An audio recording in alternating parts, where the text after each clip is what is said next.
no livro de Esdras, capítulo 3, versículo 3, apenas o início do versículo, a parte A e B, que diz assim: e firmaram o altar sobre as suas bases, mesmo tendo medo dos povos vizinhos. E firmaram o altar sobre as suas bases, mesmo tendo medo dos povos vizinhos. Amém? Pode se sentar, igreja, dando glória ao nome do nosso Deus. Quando aqui cheguei, e muito bem recebida pelos nossos irmãs, pelos nossos irmãos, e quando nós louvamos ali juntamente com o círculo de oração, veio a confirmação dessa palavra. Quando as irmãs cantaram ali que nós vamos afogar os nossos medos, o Senhor confirmou essa palavra nessa noite. Hoje o Senhor quer ministrar ao seu coração, ao meu coração: não temas, não temas. Essa palavra que foi lida aqui no livro de Esdras, qual é o contexto que o povo de Israel estava vivendo? Aqui nesse momento, o povo de Israel estava vivendo uma situação de que Deus lembrara deles. Lembrando que no passado, Jeremias profetizou ao povo de Israel que se eles não se convertessem dos seus maus caminhos, que se eles não se convertessem dos seus erros, deixassem a idolatria, aquilo que desagradava ao Senhor, eles seriam levados em cativeiro por 70 anos. E assim como o povo de Israel não se converteu, a palavra que o Senhor falou através de Jeremias se cumpriu, e eles foram levados pelo rei de Babilônia, e ali permaneceram cativos por 70 anos. Mas Deus também usou o mesmo profeta Jeremias para dizer que esse tempo findaria, que esses 70 anos chegaria ao fim, e que o Senhor despertaria o coração do rei persa, o rei Ciro, para restaurar a casa de Deus, o templo do Senhor, e para libertar o povo da escravidão, ali daquele cativeiro que eles estavam há 70 anos naquela terra. E aqui está se cumprindo essa palavra. O rei Ciro é usado por Deus, é despertado por Deus, dá liberdade ao povo para aquele que quisesse voltasse para Jerusalém e edificasse uma casa ao Deus dos céus. E aqui Esdras, com mais um grupo de pessoas, com levitas, sacerdotes e com representantes de todas as 12 tribos de Israel, eles retornam a Jerusalém. E aqui, quando eles chegam na terra de Jerusalém, Israel, eles se deparam com uma situação terrível. Tudo devastado. Irmãos, nós estamos acostumados a assistir o noticiário e ver as guerras que acontecem lá no Oriente Médio, que acontecem lá, está acontecendo nos países aí, e aí o que acontece? Como que a gente vê? Só destruição, tudo destruído, tudo arruinado, e essa era a mesma situação que Esdras e o povo que voltou ali deparou quando chegou em Jerusalém. Não havia mais nada. Mas diz aqui no versículo 3 do capítulo 3 que eles firmaram o altar sobre as suas bases, mesmo tendo medo dos povos vizinhos. Entenda que não havia mais templo, entenda que não havia mais casas, entenda que não havia mais muralhas, não havia mais nada, tudo estava destruído, não havia segurança nenhuma. Eles poderiam ser saqueados, eles poderiam ser atacados, e muito eles sofreram todo esse período aqui da reconstrução do templo, quando os inimigos posteriormente se levantaram para difamá-los,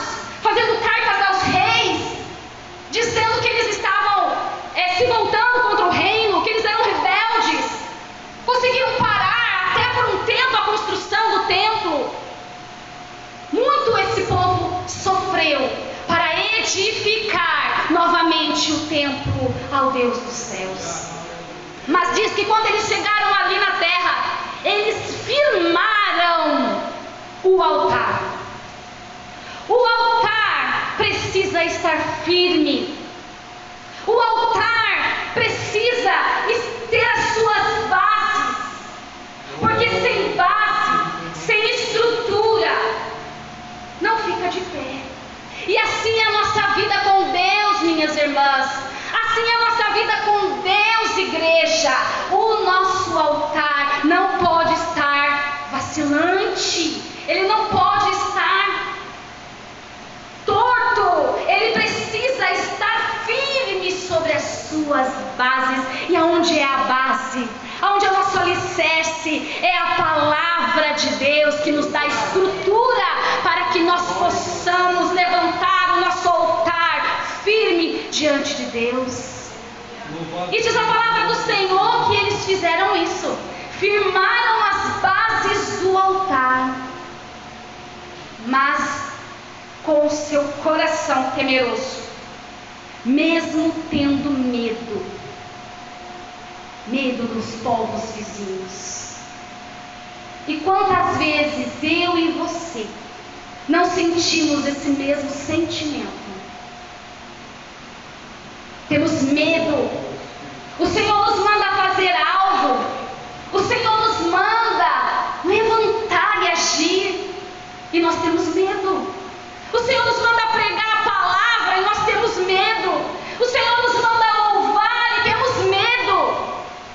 O Senhor nos manda evangelizar e temos medo. Eu não sei o que Deus mandou você fazer, mas o Senhor me manda te dizer: não temas. Não temas, porque não é você quem vai falar. Não temas, porque não é você que vai convencer alguém.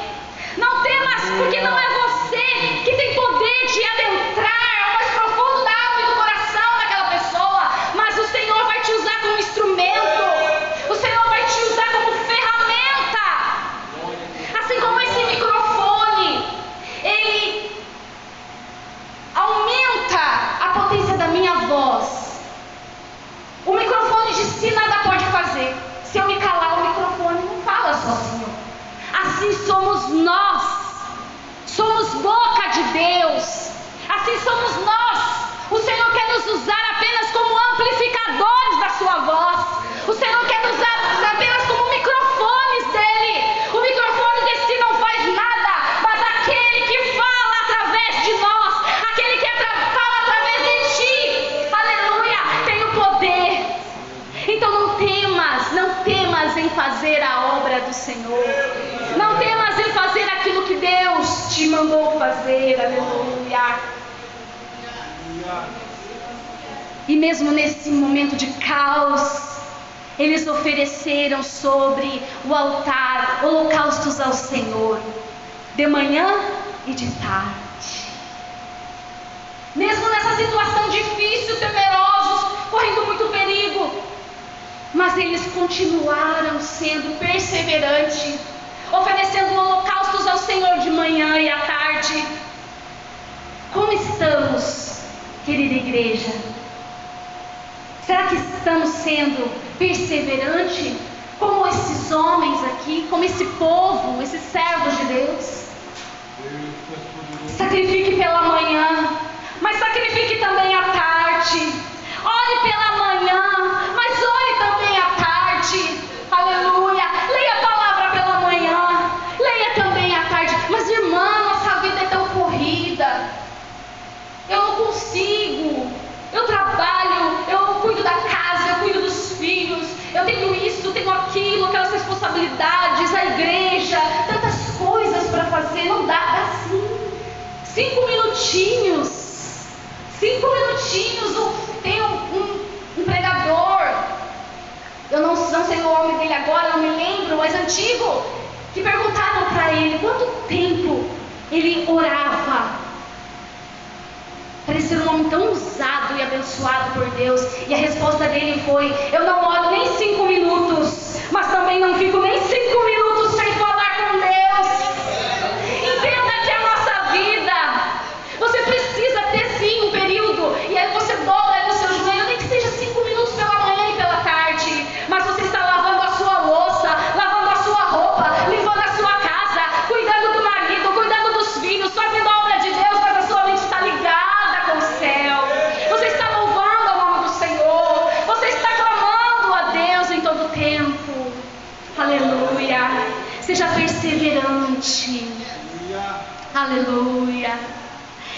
E vai no versículo 6, vai dizer assim, ó, que desde o primeiro dia do 7º mês começaram a oferecer holocaustos ao Senhor.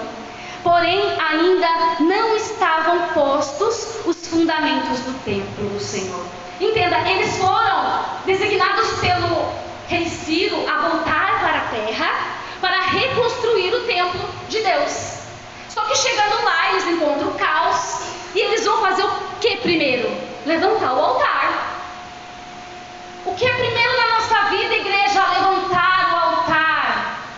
Não adianta você tentar edificar essa linda casa, essa linda obra, se você não tiver o seu altar primeiro de pé.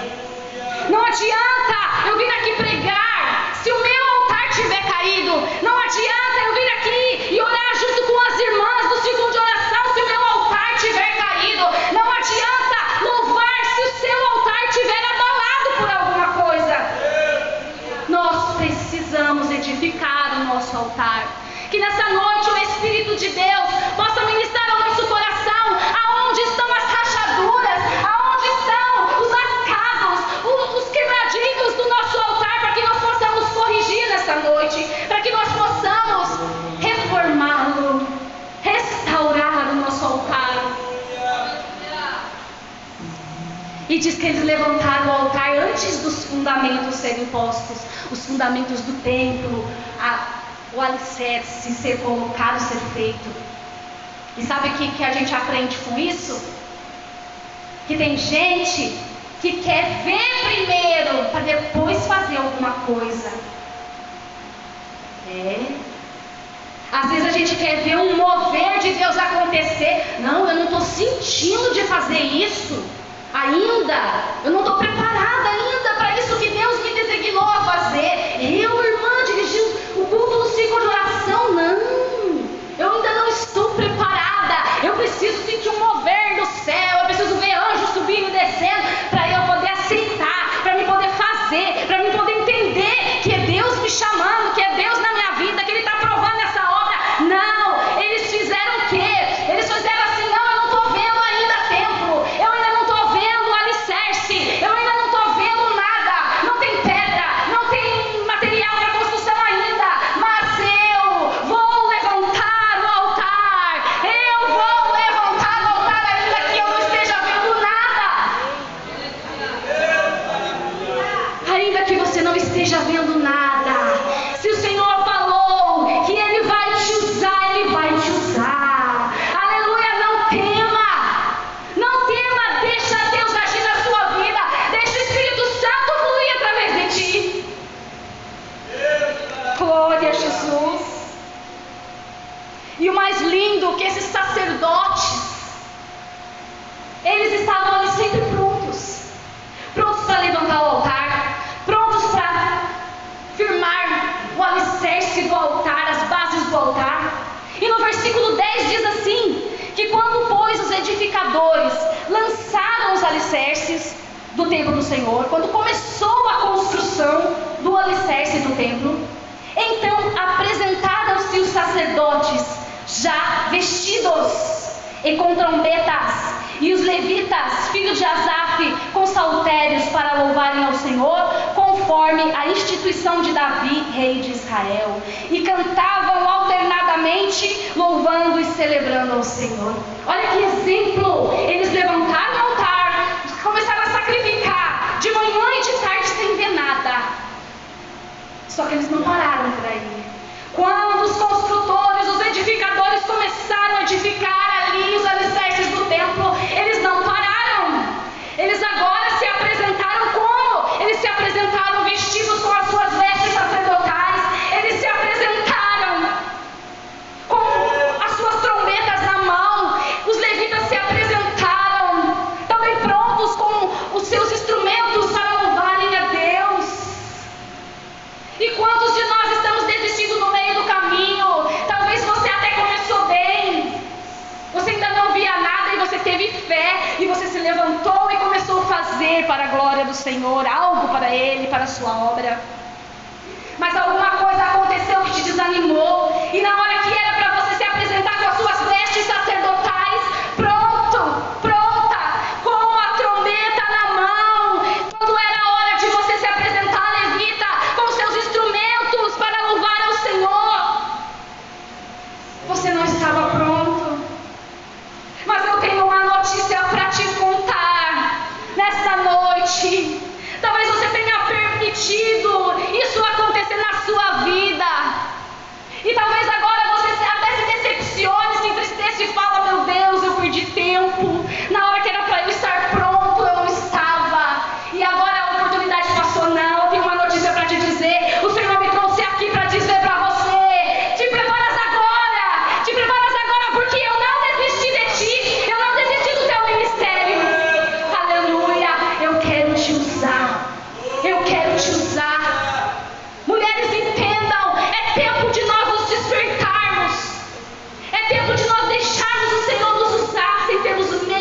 estavam prontos e cantavam alternadamente louvores e celebrando ao Senhor, dizendo: porque é bom e porque a sua benignidade dura para sempre.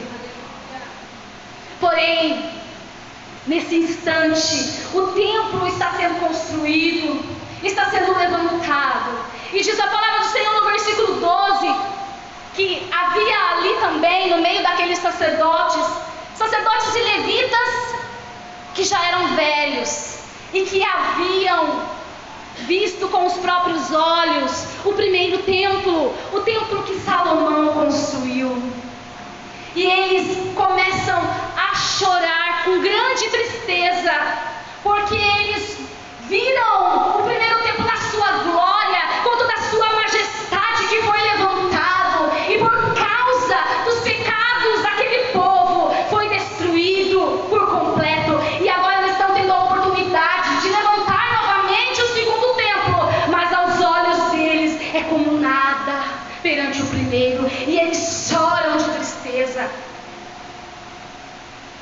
Eu entendo que essa tristeza é até aceitável, por uma parte. Por um lado, podemos dizer, eles não deveriam estar desprezando o que Deus estava fazendo, sim. Eles não poderiam olhar com desprezo, porque lá em Neemias, depois o Senhor vai falar sobre a glória da segunda casa.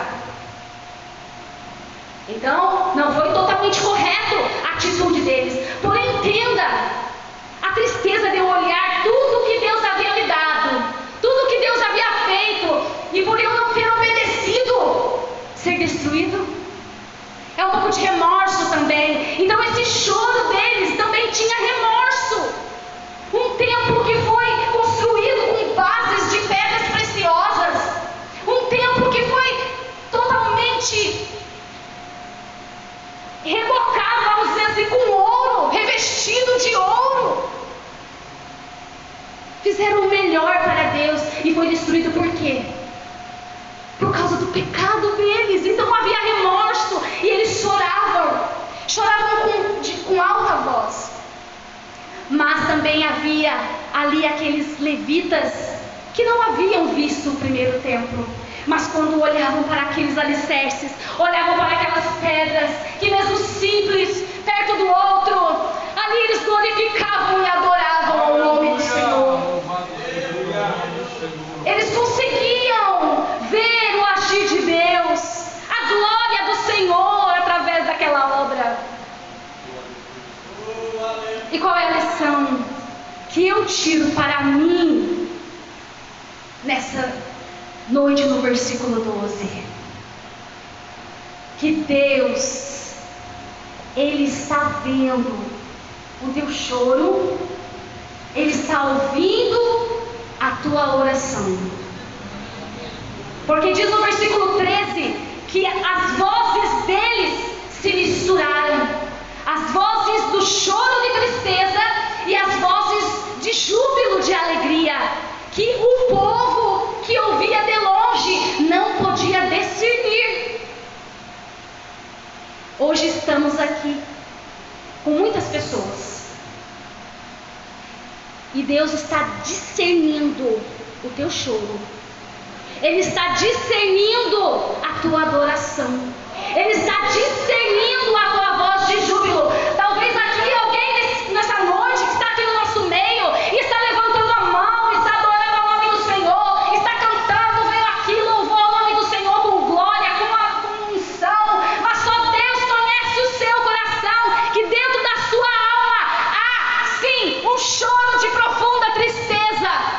Por mais que eu não consiga olhar além do teu olhar, além dos teus olhos, eu posso olhar dentro do teu globo ocular, mas eu não consigo entrar no profundo da sua alma. Mas o Espírito Santo de Deus me trouxe aqui para dizer para você que Ele está discernindo o teu choro esta noite.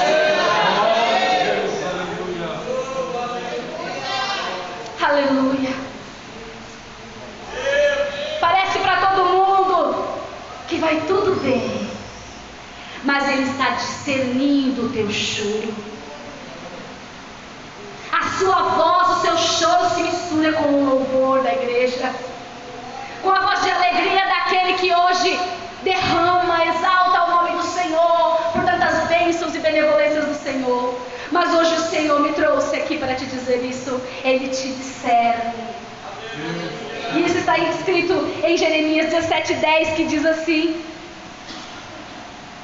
eu, o Senhor, esquadrinho o coração e provo os pensamentos, e isso para dar a cada um segundo os seus caminhos e segundo o fruto das suas ações. Hoje o Espírito de Deus está sondando o meu e o teu coração, e Ele sabe onde dói aí dentro. Ele sabe, Ele conhece esse remorso, Ele conhece essa tristeza por algo que você fez no passado, por algo que você se arrepende. E hoje Ele está aqui para te receber de braços abertos, para te perdoar se você abrir o seu coração, para curar esse sentimento de remorso, porque isso não é saudável. Nós vivemos remorseados com o passado, com sentimento de culpa. O Senhor quer curar a sua alma nessa noite, o Senhor quer libertar a sua alma nessa noite, para que você possa conseguir novamente levantar os seus olhos aos céus e louvar, adorar ao nome do Senhor com alegria. E esses sacerdotes que fizeram essa diferença no início da construção do templo, levantando o altar, mesmo não vendo nada ainda acontecer. Quando começou a acontecer, estavam prontos, vestidos, com trombeta na mão, a nossa trombeta aqui, com trombeta na mão, os levitas com os instrumentos. É um exemplo para nós, porque você pode estar pensando assim: mas irmã, é culto do círculo de oração e você está falando de sacerdote? É culto de irmãs, é culto de mulheres e você está falando de sacerdotes? Olha o que diz em 1 Pedro 2:9: mas vós sois a geração eleita, o sacerdócio real, a nação santa, o povo adquirido, para que anuncieis as virtudes daquele que vos chamou das trevas para a sua maravilhosa luz. Eu não estou falando aqui do cargo de pastor, do cargo de evangelista, do cargo de presbítero. Eu estou falando aqui da igreja de Cristo, de você que é chamado sacerdócio real de Deus. O Senhor te chamou, aleluia, que você possa estar como esses sacerdotes, prontos para levantar o altar, prontos para firmar as suas bases na estrutura da palavra, vestidos com suas vestes sacerdotais, para entrar no Santo dos Santos e adorar a Deus, com a trombeta na mão. Irmãos, não largue a trombeta, não largue a trombeta, a palavra de Deus. Vamos tocar a trombeta em Sião, aleluia. Esteja pronto, com seus instrumentos, com aquilo que Deus te deu. Deus te deu um talento, Deus te deu um dom, use-o para a glória de Deus. Esteja pronto, pois o Senhor te chamou, aleluia. Assim eu agradeço por essa oportunidade de compartilhar esta palavra com a igreja de Cristo. E assim entrego as palavras em nome de Jesus. Vamos orar, pastor. Dê uma oportunidade para nós estarmos orando ao Senhor. Se você quiser vir à frente e receber oração, fique à vontade. Se tem alguém em nosso meio que ainda não fez a aliança com Deus, não aceitou ainda Jesus Cristo como seu único e suficiente Salvador, hoje é dia aceitável, é dia de salvação, é dia de você começar um novo ciclo na sua vida, um recomeço. Porém, se todos aqui são evangélicos, se todos aqui são salvos em Cristo, nós queremos também te dar a oportunidade de vir à frente. Se você quer estar preparado para essa obra, porque você sabe que o Senhor te chamou, aleluia. Mas se ainda te falta vestes, se ainda te falta